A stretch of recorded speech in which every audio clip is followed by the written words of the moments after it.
अस्सलाम वालेकुम नाज़रीन, मैं हूँ तज़मीन जावेद और K21 के प्लेटफॉर्म पे ये हमारा फर्स्ट पॉडकास्ट रिकॉर्ड हो रहा है, बल्कि अब आपके सामने आ चुका है, जिसका नाम है बात से बात। इस वक्त हमने ये सोचा कि डिजिटली अपने आप को एक्टिव किया जाए, इस वजह से हमने ये रिस्पॉन्सिबिलिटी हमने इसको समझी कि आपके सामने सोशल मीडिया के ज़रिए वो नाज़रीन, वो सोशल मीडिया यूज़र्स जो टेलीविज़न पर नहीं इतना अपना वक्त सर्व करते, और ऑब्वियसली डिजिटल एक इवॉल्व एक सब्जेक्ट हो रहा है। डिजिटल मीडिया जो है इस वक्त सबसे ज़्यादा कहा यह जाता है कि उसने कन्वेंशनल मीडिया की जगह अगर पूरी तरह से नहीं लिया लेकिन एक सिग्निफिकेंट तरीके से ले ली है। बहरहाल, तो इसके मद्देनज़र रखते हुए हमने ये सोचा कि जो भी करंट अफेयर्स के इश्यूज़ हैं या मसाइल हैं या करंट अफेयर्स के जो टॉपिक्स हैं, ख़ास तौर पर बैनुल अक़वामी मामला जो इस वक्त आप देख रहे हैं कि हर ज़ुबान ज़द-ए-आम है और पाकिस्तान के अंदर हर शख्स जो है दिलचस्पी के साथ ये सारे मामलात को देखने की कोशिश करता है कि ईरान अमेरिका इसराइल की जंग का क्या फॉल आउट आएगा, क्या इसका नतीजा निकलेगा, कोई नतीजा निकलेगा भी या नहीं निकलेगा, और कब ये जंग ख़त्म होगी। सबकी हमदर्दियाँ इस वक्त तमाम मुस्लिम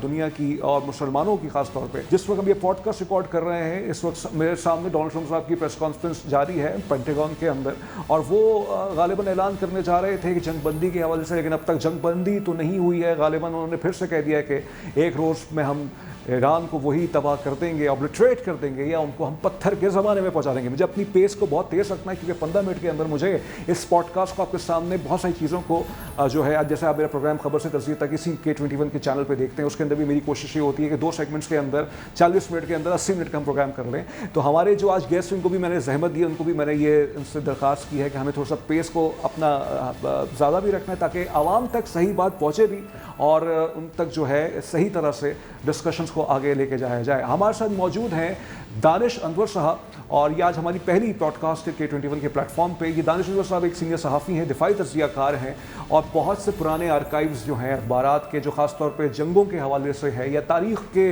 वो सफ़हात जो आवाम उस तरह से नहीं जानते या उनको डिटेल्स उतनी नहीं पता होती, मतलब सरफ़ नज़र हो जाती है उनसे बहुत सारी चीज़ें, उस पर उनका बहुत गहरा अबूर है, और इस वक्त वो एक पाकिस्तान के बहुत ही क्रेडिबल न्यूज़ इदारे के साथ भी काम कर रहे हैं। बहुत शुक्रिया आपका दानिश अनवर साहब, आपने हमें वक्त दिया सबसे पहले। और इस वक्त जंग की सूरत हाल है दुनिया भर के अंदर, और पाकिस्तान एक सालिसी का किरदार भी इसके अंदर अदा कर रहा है। आज रॉयटर्स की रिपोर्ट है कि पाकिस्तान ने अमेरिका ईरान के माबैन जो है गुफ्तगू के लिए बाकायदा किरदार अदा किया, और army chief field marshal Asim Munir साहब ने भी इस पर बहुत ज़्यादा उनका जोर है कि किस तरह से कोई रास्ता निकले जंगबंदी के हवाले से। लेकिन अमेरिका जंगबंदी के लिए गालिबन नज़र नहीं आ रहा, और डोनाल्ड ट्रंप साहब जो है कोई ऐसा बयान दे नहीं रहे कि जिससे तासुर लगे कि जंगबंदी फॉर एटलीस्ट 40 दिन 45 दिन के लिए हो।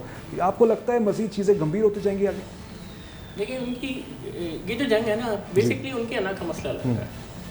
ये जंग अगर उनके सूटेबल नोट पे जा रही होती तो यकीनन वो ये कोशिश कर रहे होते कि जंग जल्दी निमट जाए।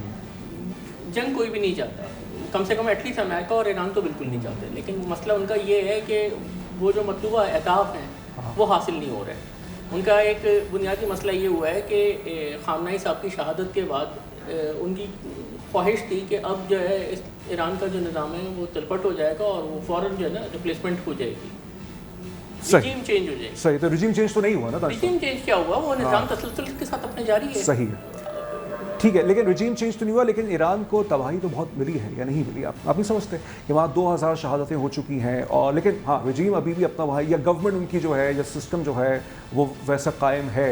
और ख़ास तौर पर भी हालिया 2 या 3 रोज़ के अंदर आपने देखा कि पेट्रोकेबल के यूनिवर्सिटीज़ पर हमला कर रहे हैं, यूनिवर्सिटीज़ पर हमला कर रहे हैं, इनके सिविलियन इंफ्रास्ट्रक्चर को बहुत नुकसान पहुँचाने की कोशिश कर रहे हैं। देखिए, सिचुएशन वही है कि जब आप जंग में कामयाब नहीं हो रहे होते तो आप शहरी टारगेट्स चुन लेते हैं। सही है, हमारे साथ भी हो चुका है। हमारे पास 65 और 71 में ये बारहा हुआ है कि जब भारत पाकिस्तान पर से जंग लड़ रहा होता था और फ़ज़ाई बर्तरी नहीं हासिल कर पा रहा होता था तो वो यही करता था। इस वक्त ईरान में उनको यही सिचुएशन है। आपको याद होगा कि इराक़ में जब रिसेंट इन्होंने कैप्चर किया था तो 10 साल की पाबंदियां लगी हुई थी इराक़ पर। इराक़ सद्दाम हुसैन की बात, बिल्कुल सद्दाम हुसैन के वक्त की बात कर रहा हूँ। और फिर नो फ्लाई जोन बना हुआ था। सही है, जनूबी साइड पे एक नो फ्लाई जोन बना हुआ था, शुमाली साइड पे एक और नो फ्लाई जोन बना हुआ था। उस सूरत में मुमकिन ही नहीं था कि इराक़ अपनी एयरफोर्स से कोई मज़ामत कर सकता। तो उससे सबक ईरानियों ने ये सीखा कि उन्होंने अपनी एयरफोर्स के ऊपर कंसंट्रेट करने के बजाय एयर डिफेंस के ऊपर ज़्यादा कंसंट्रेट किया। ठीक है, अब हुआ ये है कि उनको पता था कि टेक्नोलॉजिकली अमेरिकन बहुत सुपीरियर हैं, तो उन्होंने उसी का काउंटर किया। نہیں. اور یہ جو ابھی جہاز گرایا گیا ہے 15, یہ اس کے پیچھے آپ کو کیا لگتا ہے ایرانیوں کی کسی نے مدد کی ہے, کوئی غیبانہ مدد ہوئی ہے یا باقاعدہ ان کا کوئی نظام چل گیا ہے؟ نہیں, ایران نے اس معاملے میں بہت سوچا سمجھا کھیل کھیلا ہے. اچھا. ان کی ٹیکنیکس, یہ جو انہوں نے F-35 جس تھیم پہ مار گرایا ہے, یہ ان کا اپنا سوچا سمجھا پروگرام لگتا ہے. آپ کو نہیں لگتا چین اور روس نے بھی مدد کی ہے اس پہ؟ چین اور روس مدد کر رہے ہیں. اچھا. میں یہ نہیں سمجھتا کہ ان کے بغیر ہو سکتا ہے. بہت کچھ ہوا ہے, بہت کچھ ریسیٹ ہوا, لیکن بہرحال جنگ لڑنا مطلب اس وقت آن دا گراؤنڈ اگر کوئی جنگ لڑ رہا ہے تو وہ ایران لڑ رہا ہے. ہم یہ تو نہیں کہہ سکتے کہ اس وقت سوویت نہیں, لیکن انٹیلیجنس شیئرنگ تو ہوتی ہے نا. وہ یقیناً ہوئی ہے اور وہ یقیناً ہو رہی ہے, لیکن جنگ وہی بات ہے کہ فائنلی ویپن سسٹم جو یوز ہو رہے ہیں وہ ایرانی ہی یوز کر رہے ہیں نا, ان کے لیے کوئی اور تو یوز نہیں ہو رہا. انٹرسٹنگ, بہت آپ نے انٹرسٹنگ اینگل رکھا ہے. یہ اپنا ہرمز کی جو بندش ہے اس وقت بہت کرٹیکل ہے, اور پاکستان کے اندر آپ نے دیکھا تیل کی قیمتیں جو ہیں وہ بڑھ گئی ہیں. 378 پہ اس وقت پیٹرول بک رہا ہے, وہ 458 پہ چلا گیا تھا, پھر 378 پہ آ گیا ہے. تو معاشی طور پہ پاکستان ایک سفر تو کر رہا ہے, اس طرح دنیا کی اور اکانومیز جو ہیں وہ اس پر اس کا اثر انداز ہو رہا ہے. تو یہ اپنا ہرمز کا کھلنا بھی کیا بہت ضروری ہے, یا آپ کے نزدیک بالکل ضروری تو ہے نا؟ یہ نہیں ہے. ہاں نہیں تو, لیکن اس کے اندر پرابلم یہ آ رہی ہے نا صاحب کہ ایران یہ کہہ رہا ہے کہ جب تک ہماری بھرپائی نہیں کی جائے گی ہم نہیں کھولیں گے. ایران کی بات اپنی جگہ بالکل جائز ہے, کیونکہ حملہ تو ایران پر کیا گیا ہے, جارحیت تو ایران کے خلاف کی گئی ہے, قیادت تو ایران کی ہٹانے کی کوشش کی گئی ہے, اس کی قومی سلامتی اور اس کو خطرے میں ڈالا گیا ہے. وہ تو مذاکرات میں کیا ہوا تھا, اس کے اوپر تو لازم نہیں تھا, وہ تو جنگ کی کسی اس میں نہیں تھا پوزیشن میں. ایون امریکنس کے اندر بھی جو حلقے ہیں وہ کھلے عام یہ بات کہہ رہے تھے کہ ایران سے ہمیں کوئی خطرہ نہیں تھا اس وقت. ٹھیک ہے, تو کیا ضرورت تھی جب آپ مذاکرات کر رہے ہیں؟ یہ طریقہ کار بالکل یکسر غلط ہے. میں اس کو پورا اس کو مذمت کرتا ہوں کہ یہ چیز ہونی ہی نہیں. اس میں ایک سوال پیدا ہوتا ہے کہ پاکستان اسلام آباد کا وینیو چوز کیا جاتا ہے ایران امریکہ کے مابین کسی بھی قسم کی گفتگو کا, پھر سے اگر ایران کی پیٹھ پہ خنجر گھونپا جاتا ہے تو کیا یہ الزام خاکم بداہن پاکستان پر آئے گا, یا پاکستان کو آپ کو لگتا ہے کہ اس صورتحال کو بہت نازک صورتحال ہے, جیسے لوگ کہتے ہیں نازک صورتحال ہے, اس نازک صورتحال میں پاکستان کو کیسے ان چیلنجز کو نیویگیٹ کرنا ہے؟ دیکھیں, اتنا تو ہم لوگوں کے درمیان ٹرسٹ ہے کہ ہم لوگ جان بوجھ کے ایران کے خلاف استعمال نہیں, وہ تو نہیں, میں پاکستان کی بات نہیں کر رہا ہوں. عمان کے حوالے سے بھی ایران کا یہی تھا. بالکل, تو پاکستان عمان تو بالکل ایران کے ساتھ کھڑے ہیں, لیکن جو امریکہ اسرائیل ہے, جیسے ہم نے دیکھا کہ جون کے اندر مذاکرات ہو رہے تھے, ان کی ملٹری لیڈرشپ کو ہیٹ کر دیا گیا. پھر مذاکرات ہو رہے تھے عمان کے اندر, سوئٹزرلینڈ کے اندر, جنیوا کے اندر ہونے والے تھے, اس کے 2 روز پہلے آیت اللہ خامنئی کی شہادت ہو جاتی ہے. تو اس طرح کا تو ٹریک ریکارڈ ہے نا کہ مذاکرات جن پر ایران کہتا ہے کہ ہم پاکستان کی, جیسے عباس راغچی صاحب کی تعریف بھی, عباس راغچی صاحب نے پاکستان کی تعریف بھی کی, اور پاکستان بہت اچھا کردار بھی ادا کر رہا ہے, لیکن جو پرابلم یہ ہے کہ امریکہ اسرائیل پہ بھروسہ کیا جا سکتا ہے یا نہیں کیا جا سکتا؟ نہیں, میرا نہیں خیال کہ امریکہ اس کو سبوٹیج کرنا چاہے گا. سبوٹیج کرنے کی جو خواہش ہے میرے نزدیک نیتن یاہو صاحب کی زیادہ ہے, کیونکہ ان کو اپنی حکومت بچانی ہے, ان کو وہ اپنے اقتدار کو طول دینا ہے.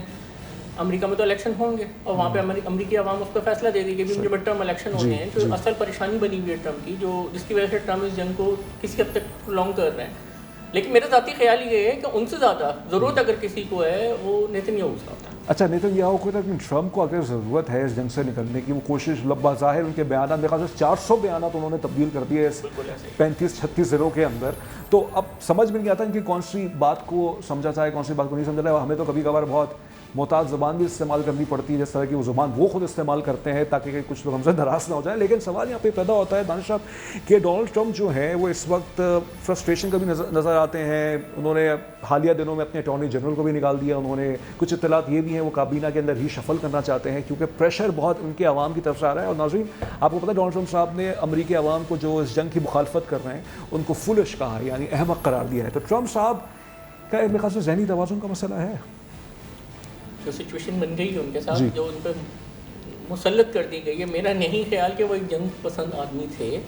وہ افغانستان سے بھی نکلے تھے, انہوں نے باقی جنگوں کے اوپر بھی پوزیشن انہوں نے لی تھی, لیکن مجھے یہ سمجھ میں نہیں آ رہا ہے صاحب آپ کیسے کہہ سکتے ہیں وہ جنگ پسند آدمی نہیں تھے. وینزویلا میں جو انہوں نے قبضہ کیا تیل پہ, وہ میں وہی عرض کر رہا ہوں کہ ان کا جو پچھلا ٹرنیور ہے وہ اس کا بالکل اپوزٹ ہے. انہوں نے کسی ملک کے خلاف جنگ نہیں کی تھی, بلکہ افغانستان میں ایک طویل جنگ کا خاتمہ کیا تھا. صحیح ہے, ٹھیک ہے.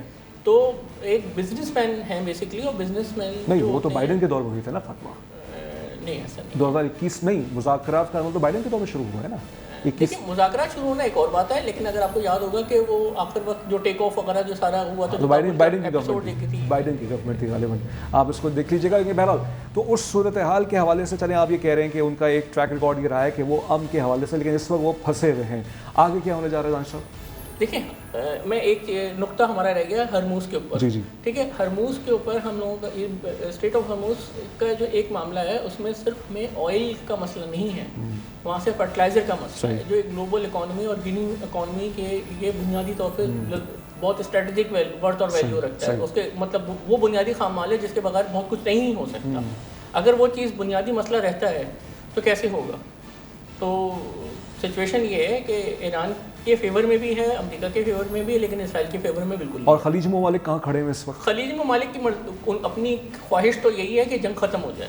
इसमें मुत्तहिदा अरब अमारात की भी ख्वाहिश है। मैं इसलिए ये इस तरह से कह सकता हूँ क्योंकि कोई ख़ास दिफाई तैयारी उनके पास है नहीं, या जंग लड़ने की उनकी ख्वाहिश हो। वो जो हम ये कह सकते हैं इंटेलिजेंस वॉरफेयर में किसी जानिब खड़े हुए हैं, वो एक अलग सिचुएशन है। लेकिन आपकी वही वाली बात, जैसे आप पाकिस्तान के वाले से बात कर रहे थे कि पाकिस्तान पे अगर इस तरह से हो जाता है, देखिए पाकिस्तान कोई कतर, बहरीन या इस टाइप की कुव्वत नहीं है। बिल्कुल पाकिस्तान एक एटमी कुव्वत है और एक मजबूत कुव्वत है। और हम लोग सिर्फ ऐसा नहीं है कि हम एक अपने एटम बम के ऊपर रिलाई करके बैठे हुए हैं। हमने पिछले तनाज़े में इंडिया को बता दिया कि हम इस जो है एयर सुपीरियरिटी भी हासिल कर सकते हैं। तो हमें हमारे हदूद में तो मसला नहीं है अपने आप वो से मानना, सिक्योरिटी से मानना। और मोहम्मद बिन सलमान साहब भी सऊदी अरब के जो क्राउन प्रिंस हैं वो भी चाहते हैं जंग खत्म हो आपके नज़दीक? बिल्कुल मेरा ख्याल यही है। सही है। आपके पसंदीदा मौजू की तरफ आते हैं। एक सवाल बिल्कुल अब वक्त हमारा खत्म होने वाला है। हिंदुस्तान के हवाले से आपने देखा हालिया दिनों में ख्वाजा आसिफ साहब ने ये थोड़ी सी इस बात का इजहार किया है, खदशा इजहार किया है कि हिंदुस्तान कोई फॉल्स फ्लैग ऑपरेशन कर सकता है। और राजनाथ सिंह ने एक बयान भी दिया था कि पाकिस्तान को इल्ज़ाम लगाया कि मशरक़ वस्ती की सूरत हाल का फ़ायदा उठाते हुए पाकिस्तान जो इल्ज़ाम लगाया कि वो हिंदुस्तान पे कोई हमला कर सकता है, जो कि ख्वाजा आसिफ ने उसका जवाब भी दे दिया कि ये आपने पहलगाम वाली आप स्ट्रैटेजी सोच रहे हैं। हिंदुस्तान इस वक्त अफोर्ड कर सकता है कोई फॉल्स फ्लैग ऑपरेशन?